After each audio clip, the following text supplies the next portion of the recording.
You may take your seats. We are going to continue forward in our morning, afternoon time together, Sunday service. I can't remember last time we did a 12:30 service, so I don't even know the correct thing to say around that. But thanks for joining us this morning. We are launching our year forward into what we believe is the phrase that we're leaning into for this upcoming year is to be a discipleship-driven community. And that can be a nice phrase to present and to just say out loud. But one of the key attributes that we want to hold this year as a community that is being discipleship-driven is the concept of intellectual honesty. We believe that if Christianity is true, then we should have no fear to ask the hard questions of it. That if what we believe is truly more than just an experience or a feeling, but a truth that echoes throughout eternity, we can engage with it with open hearts, open eyes, and open minds. So one of the things that we did over the course of the summer is we laid out our year from September through August next year, and we were hoping to get a healthy diet. Everyone has their preferences when they preach. I'm guilty of that as well, that if you're going week by week, you kind of lean into your preference, but we wanted to make sure there was a holistic diet to what we're engaging with as a community. And to start our year, we decided that we are going to jump right in and we're going to have a conversation of deconstruction. So over the course of the next 6 weeks, starting today, we're going to be dealing with some of these wider themes. And I want to address this right up front. If you are in a space where you feel like deconstruction is where you're at, I hope you feel so welcome. And I also hope you don't feel like the church is trying to commandeer or just take away exactly what you're experiencing and feeling. We want this to be a safe place. I think often the church has actually been an unsafe place for these conversations to happen. And for us at City Collective, we want these conversations to be full of real questions and possibility and grieving and hope, all simultaneously being held, because far too often the manner in which we approach situations is completely black or completely white, when in reality, I think there's a lot of color in the world. I think these conversations are far more nuanced than we give them credit. So we're going to do our very best to deal with some of these big ideas and big topics. We're going to be dealing today, we're jumping head first. We're talking about church history, atrocities and hypocrisies of the church. Next week, we're going to be dealing, is the Bible trustworthy? The following week, what is the purpose of the church? The week after, who is Jesus? And then on week 5, we're going to actually just do it as a Q&R, a question and response Sunday. Starting next week, we'll start gathering up some of your questions, because the reality is we're not going to be able to deal with every little thing that we're asking in this. We're hoping to deal with as much as possible, but we want it to be an open and safe space. And Pastor Zoe and I are going to spend some time up here, and we're going to do our very best to engage with it. And then in week 6, we're going to actually hear from a few different people in our church about where their journey of faith has taken them. So I hope that gives you a good sense of where we are, where we're going, and I hope it gets you excited, maybe a little nervous. Like, I don't know if I want to ask these questions. Or I have been asking these questions, and it's been really nice to do in isolation, but what do I do when it's a conversation? It's a little different. So to get us started, I want to just define for you the word deconstruction. It is a stage or process of revisiting, reexamining, and rethinking one's religious beliefs that were previously believed or perhaps assumed to be true. Baseline. So we're going to jump into it, and I also want to plug, we're going to be dealing with these conversations in the midst of our community groups as well, which we'll be getting going next week. And so conversations started here. We really want them to spill into the life of our church, and we can really engage with them. Are you with me? We're going to get into it? All right. Big idea for this Sunday. What do we do with the atrocities and hypocrisies of church history? Colossians 3, Paul is writing to the church, and he says, "Therefore, as God's chosen people, holy and dearly loved, clothe yourselves with compassion, kindness, humility, gentleness, and patience. Bear with each other and forgive one another. If any of you has a grievance against someone, forgive as the Lord forgave you. And over all these virtues, put on love, which binds them all together in perfect unity." When you reflect on church history, I'm not sure if the first words that come to mind are compassion, kindness, humility, gentleness, patience, nonviolence. And that's the reality. We're not here this morning to act as if those things have not taken place.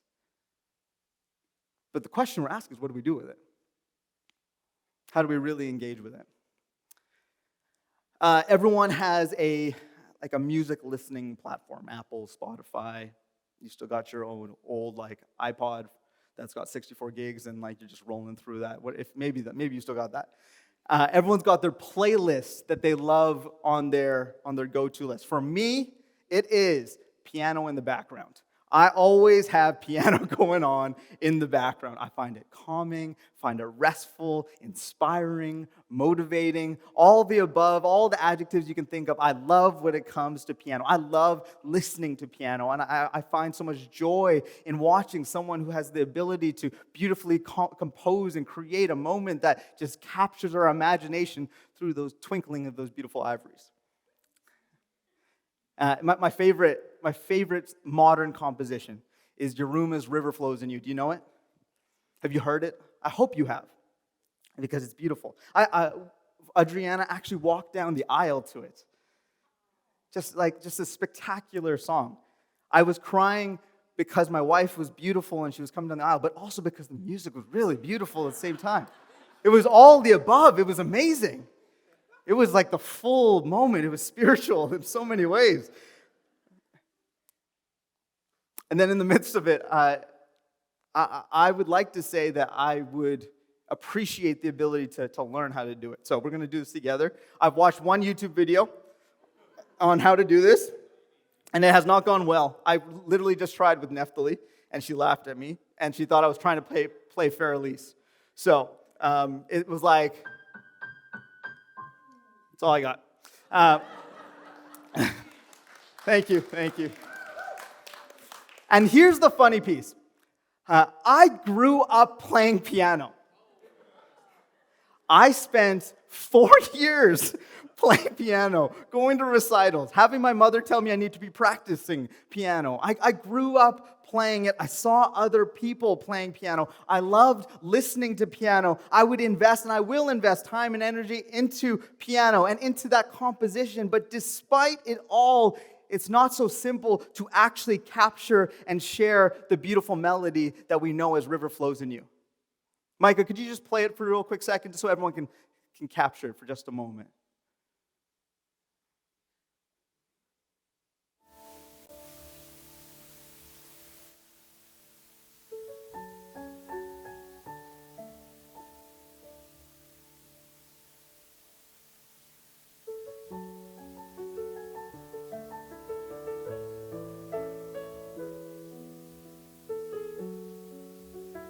All right, before I start crying again, let's get it up on. No, that's good. So now, hearing me, I think you could be forgiven for wondering whether your roomer really knew what he was doing when he was writing a tune. But I think most of us have a vague idea of how the original is meant to sound, and we just heard it for ourselves. And when we deal with this kind of situation, we might suspend judgment about the melody itself and place blame where it belongs. My playing. We know to distinguish between the composition and the performance. And I believe that's something worth pondering when considering Jesus Christ and the history of the church. Jesus wrote a beautiful composition, and Christians have not performed it well. Sometimes they have been badly out of tune, and occasionally they have played something completely different. And when we turn to contemplate the original melody, Christ actually makes Christians look bad. Because there are distinctive melodies presented by Jesus that have been simultaneously provided to us through the centuries and actually expose moments and seasons and eras of Christian hypocrisy. 2,000 words from Jesus' Sermon on the Mount resonate through time. Even ardent atheists like Richard Dawkins grudgingly admit that it was way ahead of its time because it spoke counter to what the world looked like at the time.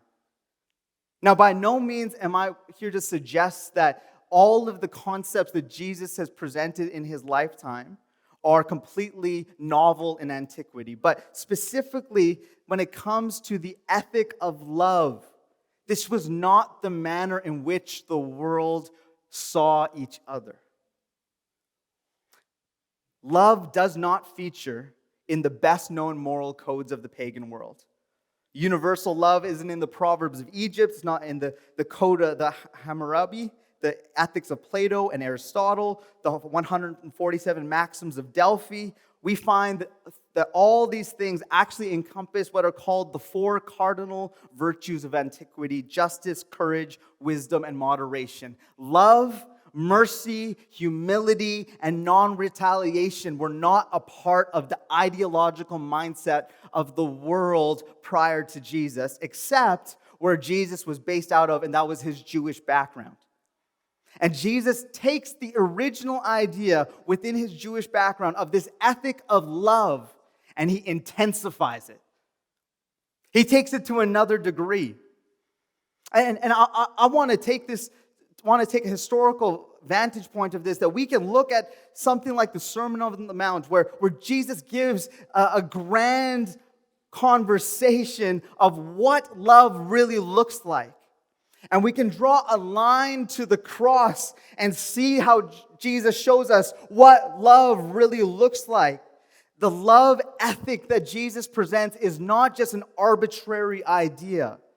And it's not just even a mere intensification of one command, nor an altruistic identity. It is Christ's legacy in the world.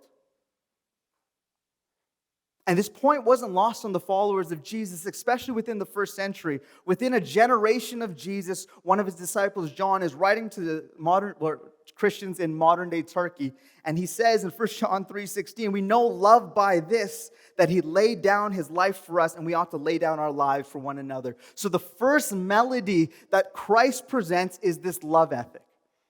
And the second melody that we can see within the scriptures and within the teachings of Jesus is this idea of the Imago Dei. It's the image of God. Jews and Christians insisted that every man, woman, and child is created in the image of God. And as a result, everyone possesses equal and unquestionable worth. And perhaps you're saying, of course, but this was not how the world thought. There are some very normalized lines of thinking. There's a letter that was sent out by a centurion to his family. And it was outlining what to do if his wife gets pregnant. And he says, if you have a son, keep it. If you have a daughter, just throw her outside. And it's actually a letter that is actually very nonchalant. As if that is just the norm in which people operated, no one would be perturbed to see or read such a thing. It's because there was no principle of equal and unestimable worth that existed before the idea of the image of God truly became part of our culture. So the rhythms of Christ, the melody of Christ. There is a wide breadth of things we could talk about, but the two that I think are the legacies of Christ that have spilled over and done the greatest good and transformed our world is the ethic of love and the doctrine of the image of God. In 1776, the U.S. Congress, they draft the Constitution. Thomas Jefferson, who was probably one of the more secular individuals who was contributing towards it, outlines the image of God referencing the Bible. In 1948, the Universal Declaration of Human Rights, ratified by the UN, makes a similar claim, saying all human beings are born free and equal in dignity and rights, and they're endowed with reason and conscience and should act towards one another in a spirit of brotherhood. This is founded in the teachings and in the person of Jesus. And sometimes to make these grand declarations, they feel odd because the church's record on human rights is difficult to swallow. Samuel Moyne, professor of law and history at Yale, and he's a known critic of church history, he says, I don't doubt that Jesus Christ in particular brought about revolution in thinking of people as equal in the sight of God. The notion of the image of God lies at the heart of the Christian view of human dignity. And as theological as that might sound, it should have immediate social implications. It means this. It means that I am to treat other human beings as having infinite dignity as the offspring of the Creator. That the value of someone is intrinsic and there's an ineffable worth, but it's not based upon capacity or usefulness, which was often the narrative in antiquity. So I wanted to outline, right off the bat, before we talk about the nitty-gritty of history, we'll do a little history lesson. Sorry to all the students, but the melody, the composition of Christ, one of love and of one of being made in the image of God, of worth, has been poorly performed by the church in history. But I wonder if we have made the mistake of simply hearing the performance and then blaming the composition. The bigotry, selfishness, and violence of the church are not just departure from broad humanitarian principles. They are a betrayal of the specific mandate Jesus gave his disciples. And for this, we need to be held accountable. And for this, we need to learn.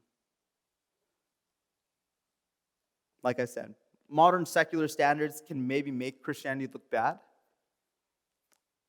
Jesus Christ makes them look worse.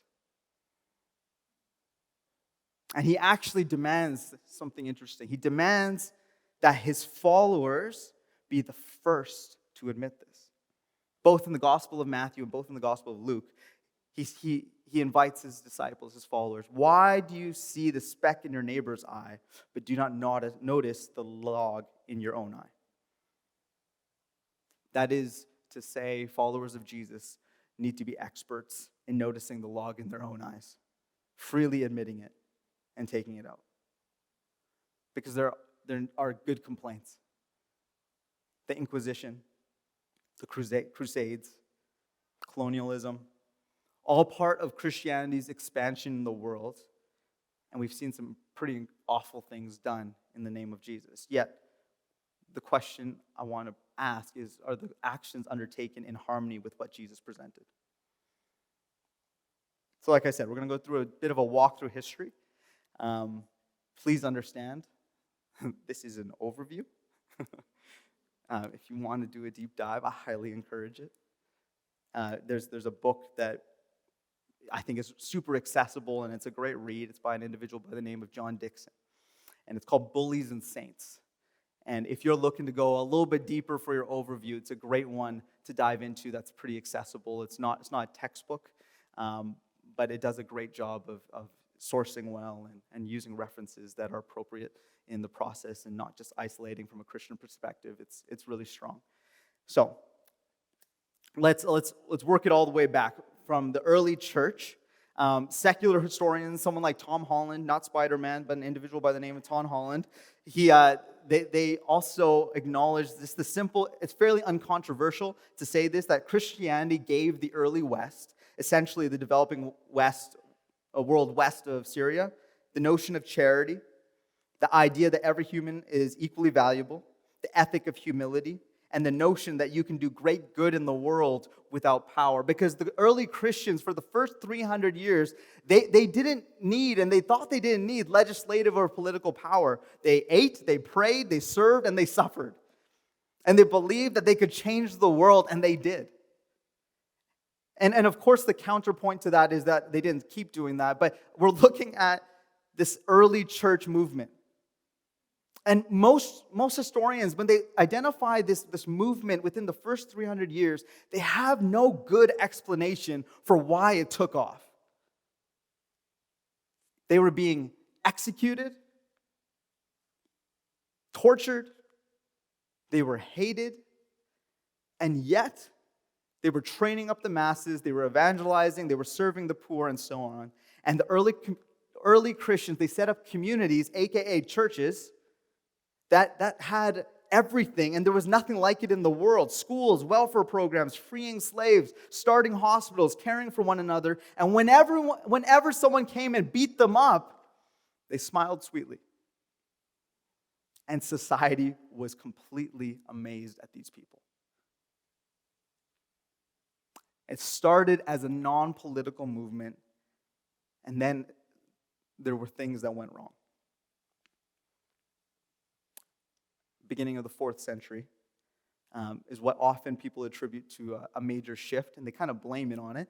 And I don't think, again, like I said at the beginning, it's not as black and white as sometimes we perceive it to be. I think immediately we say, if you maybe heard the individual Constantine, Roman emperor, becomes a Christian, beginning of the 4th century, a beginning of political power within the local church, within the Christian communities, and people say, that's where everything went wrong.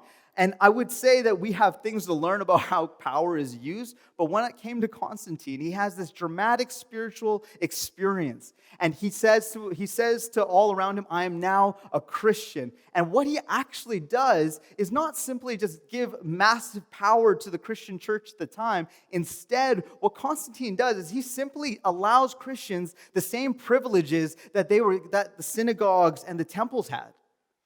They were now free to worship. And they were given a tax break for the first time. And the difference for the church at that time receiving the tax break is they now didn't have a mandate to do anything with that welfare opportunity. And unlike the other institutions around them, they used that money to greatly serve and help the poor. And suddenly they started to explode with the potential of their generosity. There were issues within some of the things that Constantine implemented in terms of power, in terms of structure, but ultimately, the thing that he did was he made Christianity legal. And then upon the end of his reign, they tried to stamp out Christianity almost right away.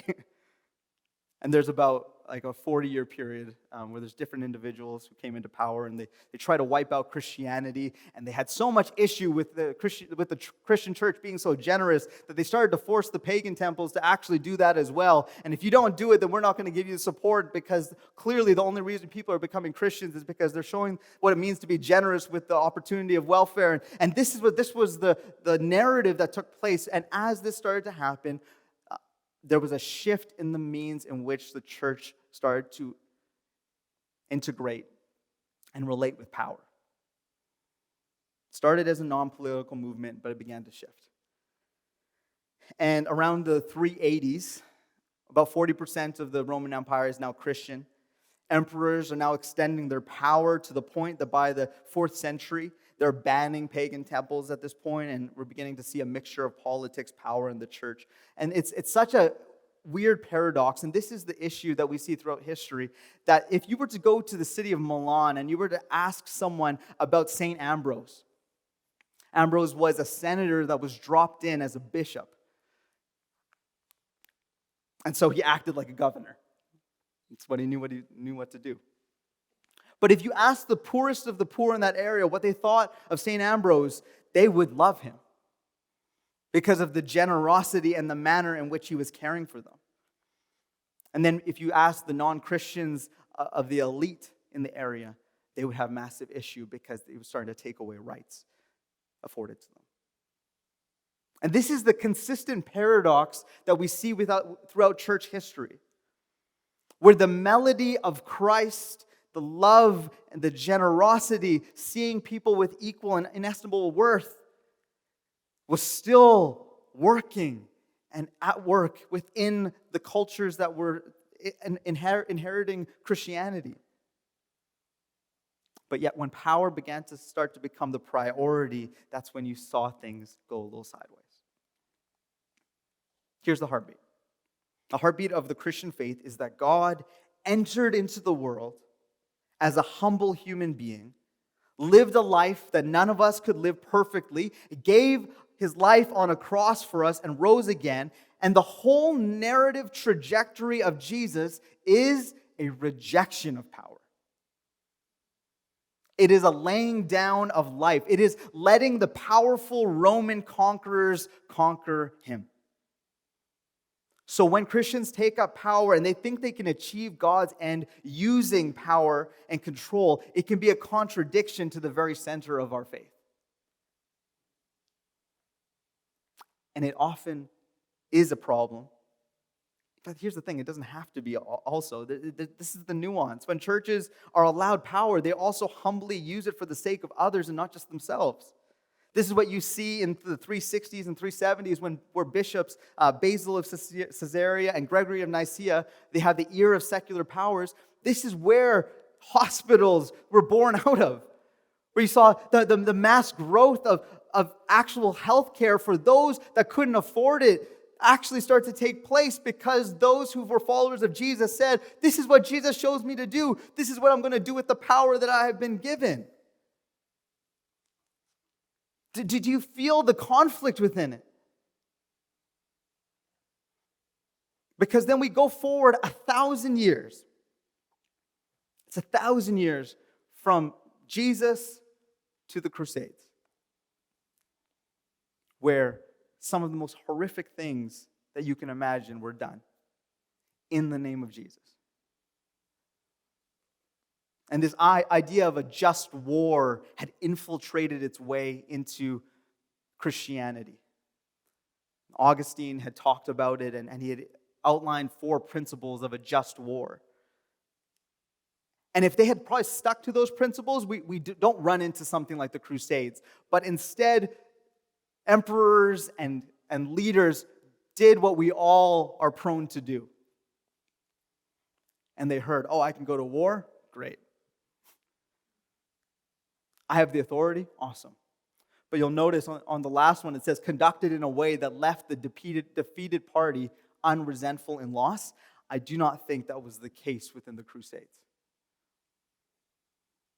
The first crusade that takes place, and we'll put a slide up that kind of outlines it. I'm not going to go too much into detail because we could spend 6 weeks on the Crusades pretty quickly. But the first crusade that takes place, awful, horrific. They believe it's about a just war. It's a manipulation of power, about trying to grab land. It's in response to the Byzantine Empire being attacked by the Islamic army that's making its way through the area, and they were calling for help, and this was an opportunity for the Western Empire to jump in and support, and they made it something to do on a spiritual front, and it was dangerous, and they were successful in winning back the territory on the First Crusade. I think there's a lot of narratives around the Crusade that are part of our culture that are interesting, but let me just tell you this. The Crusades were wildly unsuccessful. In fact, most significant wars in history have a deep impact upon culture, resources, ideologies. The Crusades accomplished literally nothing other than keeping the island of Cyprus. Cyprus remained Western and Christian. Nothing else really changed. And all it did was create a massive amount of brokenness and hurt in the world. The First Crusade, they were victorious in their mind, but ultimately they did awful things on the road to the Holy Land. Men, women, children, Jews, Orthodox, Christians, all murdered, slaughtered. Awful things done. To the point that the Islamic nations knew Europe for a period of time as simply being cannibals because there was incidents of those soldiers eating people.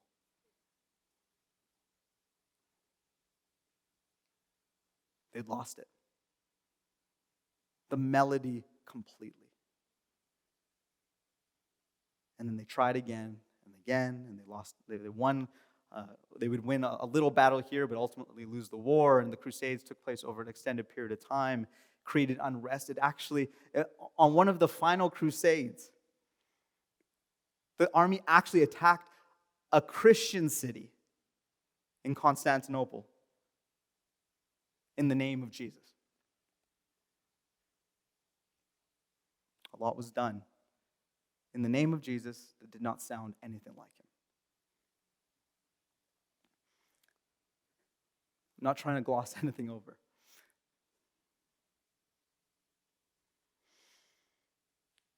As history continues, you get to the Middle Ages, and a lot of the conversation around the Middle Ages leads to things like the Inquisition. The Inquisition was an awful initiative by the Catholic Church to blot out what they perceived as heresy, and they operated in a mafia-like way in how they started to gather people up and torture them, and there was awful things done, and it took place over about 350 years, and things like the denial of science started to become narrative within the Dark Ages, with Galileo being part of that Inquisition, him talking about what he had discovered about the earth, and then them denying it as heresy. And the interesting, again, the conflict within it is there were Christian leaders within the church that were encouraging Galileo to come front and talk about it because they're like, this is brilliant. You got it. You figure something out. We should be excited. It was Christians who were helping to push it along as well. The Dark Ages in particular, the language around it is actually like a propaganda that was pushed forward by, funny enough, by Protestant churches, specifically the Reformers, because they wanted to see change within the Catholic Church, funny enough. But now modern historians, they reflect back on history and they look at all the details of it and they're like, oh, it wasn't as dark as we sometimes make it out to be. There was universities that were built. There was great knowledge and development within civilization at the time, and it wasn't exactly as we have thought it to be. But power, again, seemed to corrupt. And the narrative continues with colonialism and the spread of Christianity by sword instead of by welcoming people into community. And this became the narrative as they went from country to country, forcing almost Christianity upon people and doing awful things. Things like the residential school system is not isolated to what we have found out in Canada. This is actually just an awful manner in which colonialism was operating and using it as almost like a covering for them to do what they want freely without checks or accountability. Again, power comes into play and it seems to crush. And then the paradox of that is as well, you have people that are coming and partnering alongside and building hospitals and serving the people and teaching and being part of communities and spending time in the culture. This is the paradox of power that we see over and over again. And when the church is allied to power, it can be tempted toward violence and crushing cultures and all that is worst in us as human beings. But when it is for others, it can be for extreme good. If you read the Gospels, which is truer of Jesus? The giving up of one's power to serve or taking up power to crush? And if we're reading the text with a fair-minded approach, then I would say, if you feel frustrated and confused and upset with what has happened in church history, it is because you are asking the church to be more Christian.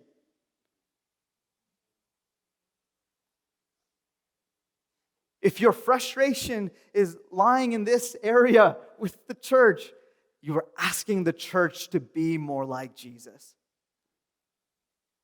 Because we have lost the melody many a time. And this continues into the modern world. And there's a lot of narratives that have kind of escalated as almost propaganda about what has taken place in church history. And I'm really unafraid with being honest about what has taken place. But we need to also be honest about sometimes the inflation of what we see be numbers between different scenarios. The Inquisition, for example, awful, not true to Jesus. Over 350 years, there was about 3,000 to 5,000 people that were killed. In the reign of communist Russia, in the time of Joseph Stalin, that was about how many people were killed per week. When new atheism comes up with the proposition that religion is the source of all warfare and evil, I would say that I would disagree.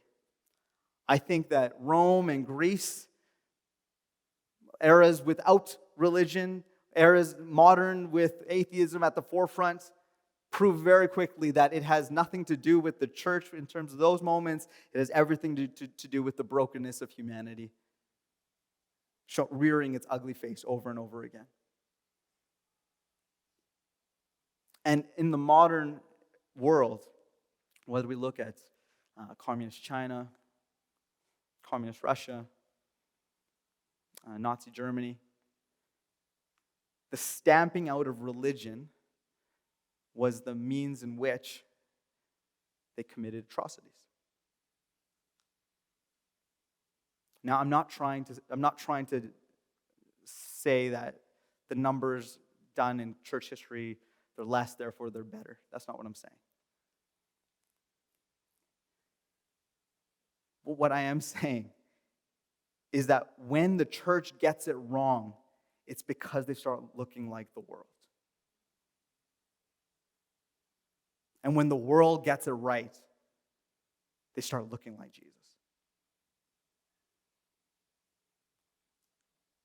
Because the melodies, the legacy of Christ in this world, beyond what we're talking about took place on the cross, we're talking about the teachings of Jesus, the manners, the invitations he gives his followers of love, of generosity.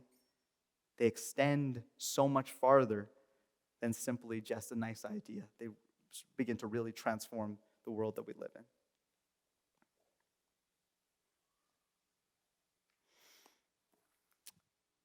There's a wide variety of things that are done in the name of Christianity that are in violation of Jesus' teachings himself. Racism, slavery, violence, gender-based oppression, anti-intellectualism, all are done in violations of Jesus' teachings. Is religion blemish-free? No. Is Christianity blemish-free? Absolutely not. But in our questions of deconstruction, because this is what happens in deconstruction, we almost have this thought or this pillar that we build our faith upon, saying, man, the church is the best place in the world. And then someone shows us what happened in the Crusades, and that pillar gets knocked over, and then our faith is done.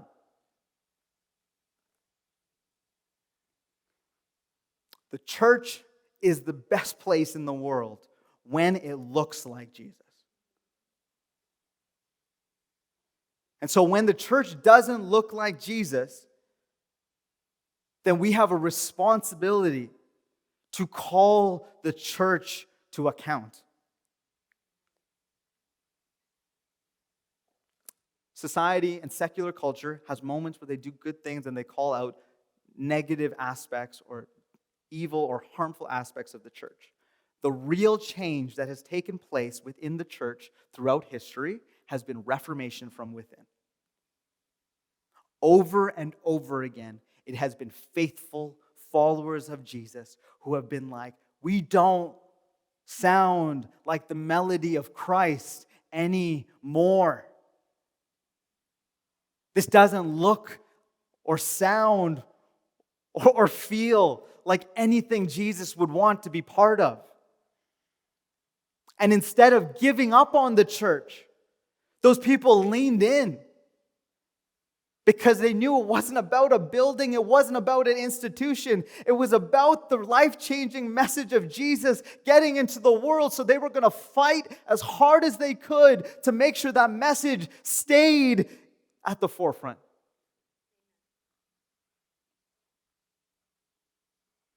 We're having this conversation of deconstruction because I think it's important. I think it's relevant. I think we need to be intellectually honest. I think we need to be asking these hard questions. And when we do so, I so wholeheartedly believe that you will fall more in love with Jesus than ever before. And out of that love for Jesus, the church will flourish. Because no longer is my foundation the church, my foundation is Christ. And when my foundation is Christ, then Christ through me, there's incredible things that the church can do. You see a world transformed to love and care for others. You see things like hospitals and healthcare and charity start to be prominent within church history. You see people come to know Jesus and be invited into the grander story of transforming the world in a positive way that shapes it for the better. This is what takes place when Christ is our center and our core. And if you are here this morning and you've grown up in a Christian community, or you've been influenced to a place where you've said, man, church itself is my foundation for why I believe in Jesus, I would challenge you, flip the script. Because unfortunately, that is not going to last. But will last. What will last is the loving, unconditionally merciful, beautiful melody of Christ that captures us, draws us to tears, and invites us into a better tomorrow. So if this is a pillar that maybe I knocked down today because you didn't know about those specific incidents of church history, great.